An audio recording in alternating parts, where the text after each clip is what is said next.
Doctor Bhimrao Ambedkar का प्रेरणादायक किस्सा महार सत्याग्रह। भारत रत्न डॉक्टर भीमराव रामजी अंबेडकर, जिन्हें बाबा साहेब कहा जाता है, भारतीय संविधान के निर्माता, समाज सुधारक और दलितों के अधिकारों के सबसे बड़े योद्धा थे। उन्होंने भारत में जाति प्रथा के खिलाफ जीवन भर संघर्ष किया।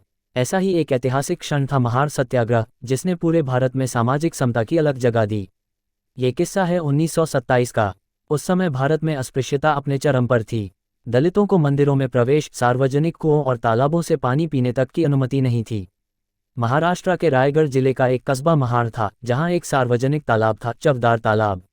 ये तालाब नगरपालिका की संपत्ति थी और इसका पानी सभी नागरिकों के लिए था, लेकिन ऊंची जातियों ने यह तय कर रखा था कि दलित इस पानी को छू नहीं सकते। डॉक्टर अंबेडकर ने इस अन्याय के विरुद्ध आवाज उठाई और इसी से शुरू हुआ महार सत्याग्रह, एक ऐसा आंदोलन जिसने इतिहास में नया मोड़ लाया। डॉक्टर अंबेडकर ने 19 मार्च 1927 को एक ऐतिहासिक घोषणा की, हम भी इंसान हैं, हमें भी पानी पीने का हक है। उन्होंने लोगों को एकत्र किया और महार के चवदार तालाब तक पैदल मार्च की योजना बनाई। इस आंदोलन में न केवल दलित समुदाय के हजारों लोग आए, बल्कि कुछ प्रगतिशील ब्राह्मण और उच्च जाति के लोग भी शामिल हुए।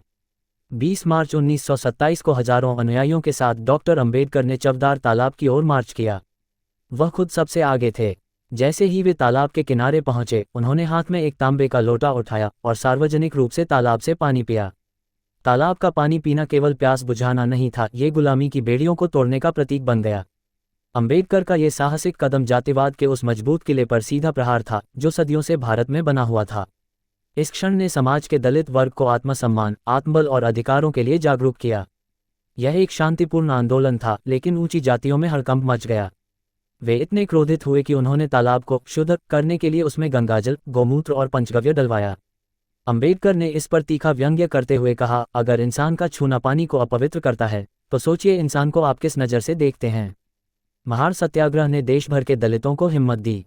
इस आंदोलन ने दिखा दिया कि कानून और समाज दोनों को बदलना जरूरी है। अंबेडकर ने कहा, सामाजिक अधिकारों के बिना राजनीतिक अधिकार बेमानी हैं।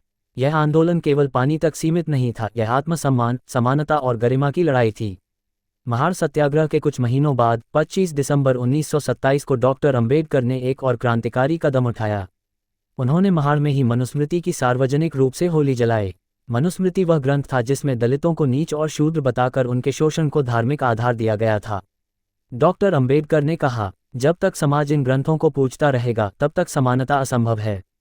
इस कार्य से ब्राह्मणवादी समाज में हलचल मच गई, लेकिन लाखों दबे कुचले लोगों को सम्मान की ओर पहला कदम मिला। महार सत्याग्रह भारत में अस्पृश्यता के खिलाफ पहला संगठित आंदोलन था। ये घटना केवल सामाजिक नहीं, राजनीतिक और सांस्कृतिक चेतना का प्रतीक बन गई। इस आंदोलन ने अंबेडकर को दलित समाज का नायक बना दिया। भारत की आज़ादी के बाद जब संविधान बना, तब बाबा साहेब ने यह सुनिश्चित किया कि अस्पृश्यता पूरी तरह से गैरकानूनी घोषित हो, और ऐसा ही हुआ। महार सत्याग्रह सिर्फ पानी पीने की बात नहीं थी, ये इंसानियत की पुकार थी, बराबरी की मांग थी। डॉक्टर अंबेडकर ने अपने जीवन के हर क्षण में समानता, शिक्षा और आत्मसम्मान के लिए संघर्ष किया। उनका ये किस्सा हमें ये सिखाता है कि अगर अन्याय के खिलाफ खड़ा होने की हिम्मत हो, तो व्यवस्था को बदला जा सकता है। डॉक्टर अंबेडकर का संदेश था, तुम मुझे शिक्षित करो, मैं तुम्हें अधिकार दिलाऊंगा। जो धर्म समानता, स्वतंत्रता और भाईचारे की शिक्षा नहीं देता, वह धर्म नहीं, अंधविश्वास है।